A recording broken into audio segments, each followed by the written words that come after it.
Bonjour à tous, on se retrouve pour une nouvelle position, toujours issue des parties du dernier top 12 Châlons-en-Champagne il y a quelques jours. Et là, c'est une partie un peu rocambolesque où chaque joueur a raté plusieurs occasions, mais surtout l'adversaire en fait. Avec les Noirs, là, il avait une position gagnante depuis très longtemps et on se retrouve en finale.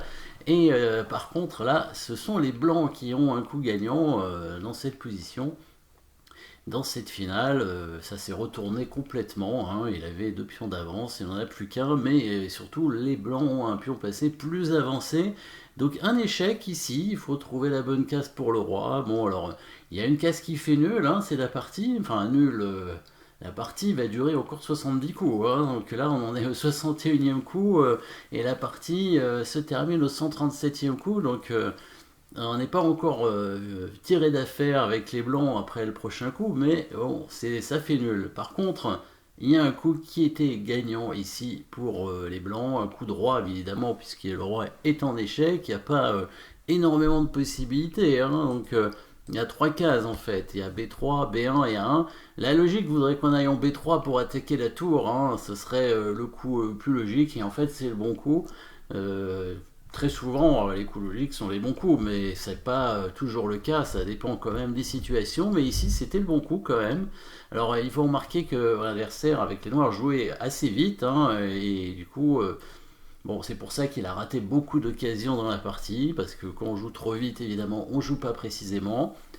Et par contre, il met la pression au temps. Alors, il me restait pas beaucoup de temps à la pendule. Heureusement, il y a 30 secondes à chaque coup joué. Donc, c'est pour ça que la partie s'est éternisée, étant donné que comme elle a duré plus de 130 coups, vous comptez le nombre de secondes, 30 secondes par coup à chaque fois, hein, ça fait énormément de temps supplémentaire, sachant qu'on a une heure et demie au départ pour les 40 premiers coups, plus une demi-heure, donc on a déjà minimum 4 heures de jeu quand on arrive à peu près au 60e coup, hein. Donc c'est à peu près à ce moment-là d'ailleurs, hein, tour C2 échec, c'est le 61e coup. Roi B3 était le bon coup dans cette position.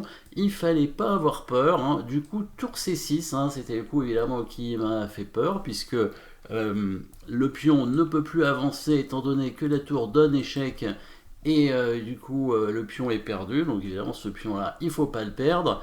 Par contre, il y a ce petit détail, hein. On fait échec avec la tour d'abord pour ensuite avancer le pion, hein, et le défendre. Le roi qui doit aller sur la sixième rangée, parce que s'il va sur la huitième, bah, c'est encore pire, hein. Le pion avance et après, comme le roi est bloqué, la tour va pouvoir faire échec sur la huitième et on ira à dame.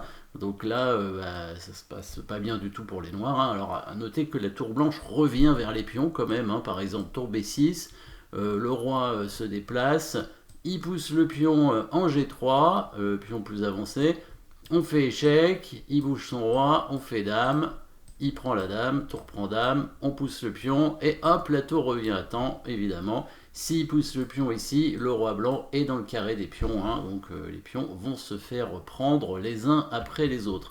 Bien sûr, le roi noir, du coup, va sur la sixième rangée ici, hein, sur l'échec, et le pion avance. La tour vient faire échec derrière le pion, le roi va en direction, on se déplace, le roi blanc est en échec, il se déplace en direction des pions noirs.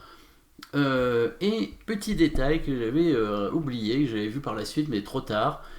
Si jamais il pousse le pion maintenant, vous avez la possibilité, si vous voulez, en mettant la pause, de trouver évidemment le coup qui gagne pour les blancs ici, hein. C'est la pointe avec le roi et la tour sur la même rangée. Il y a cette possibilité d'échec, hein, une déviation qui permet au pion blanc d'aller à dame, hein, puisque si la tour prend la tour, évidemment, le pion fait dame. Voilà, petite déviation. Donc les combinaisons au final, hein, qui arrivent assez souvent, assez régulièrement, hein, n'arrivent pas qu'en milieu de partie. Du coup, s'il veut éviter ça, il serait obligé de bouger son roi.